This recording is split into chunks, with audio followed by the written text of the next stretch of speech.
On Saturday, Games Workshop are releasing Kill Team, and I am so excited to play that game. I've really always preferred small-scale skirmish games. I think because I find myself getting bored, honestly, towards the end of a massed battle game. You play for 3 hours, and at some point, the penny drops between you and your opponent that both of you are trying to get to the end of the game, and to get to that conclusion so you can both feel like you've accomplished something with your time, but you've actually been playing for long enough that it stopped being fun in the moment, has started being fun, like an accomplishment is fun, like, oh, we played that marathon game, and so we finished it, and it was fun because we can look back on it, and that's fun, but you've stopped having fun in the moment. I think with Kill Team, or smaller scale games in general, you're playing for that sort of hour, and the whole thing from start to finish is exciting. And so I decided to do something I've never done before. I decided to get some Tau models. Now, I've always quite liked the Tau because they're radically different to the rest of Warhammer 40,000. Warhammer 40,000 has a very distinctive look to it. It's very dark and gothic, and then the Tau have this very alien, shiny aesthetic. Unlike all the other, well, I suppose you can make an argument that the Eldar have a similar thing going on, the Kraftfold Eldar, but more than them, the Tau just have this really different look to them.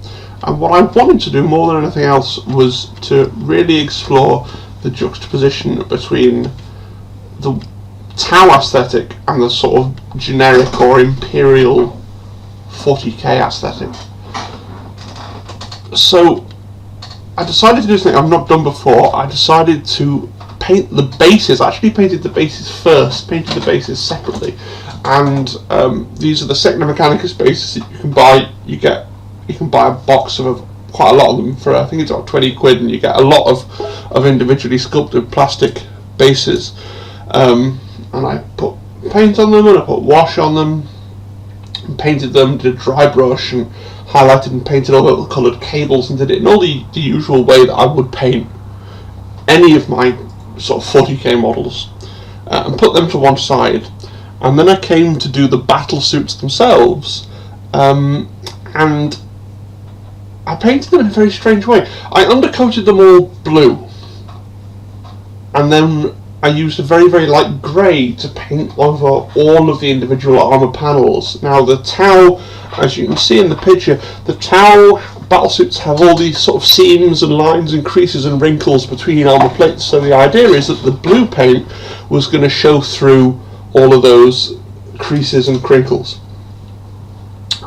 So it achieved, I think, quite a crisp, clean look. I didn't use any. It's almost unheard of for me to paint a model, any miniature really, without using at least one, usually 2 or 3 different washes. So I think it achieved quite a different look.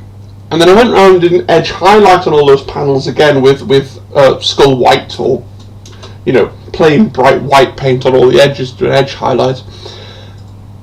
And the last thing that I did some little bits as well. On the face there's some black, and on the little techie bits on some of them there's some black as well. But by and large that was it. And then what I did was I put a gloss coat across the whole miniature.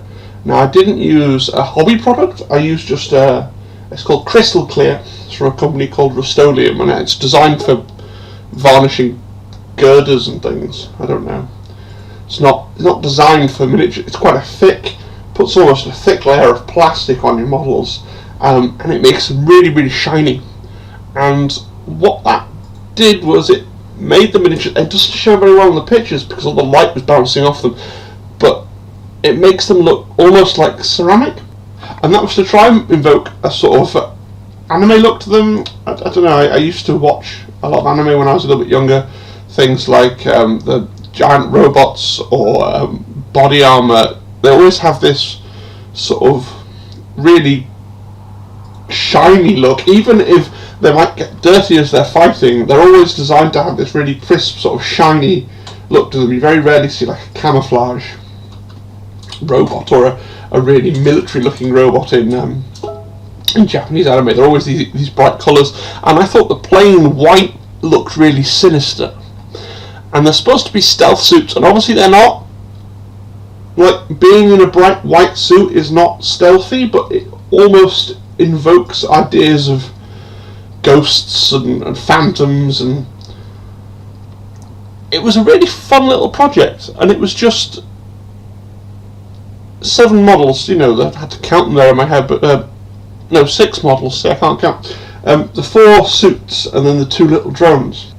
And it was totally unlike anything else that I've been doing, and I'm in the middle of doing a big undead project at the moment. I've painted 20 skeletons, I've painted Nagash, and I've got another 20 skeletons to come along and paint, and it was really good that something came along that was interesting and different, and I really hope that you've enjoyed looking at them, and that it inspires you to work on your kill team, because I really think the kill team is going to be something that's going to have a large influence on, certainly on the amount of games that I play. I think I'm going to be playing a lot of kill team games in the future, because I say it's a lot more appealing to me than a big game that takes hours and takes up your whole day. To be able to play a game in an hour, have a meaningful conclusion, have had fun, and be able to get on and do something else is really appealing. So it would be really good if you could let me know if you're working on a kill team, maybe share some pictures, and I'll be back next time with who knows what.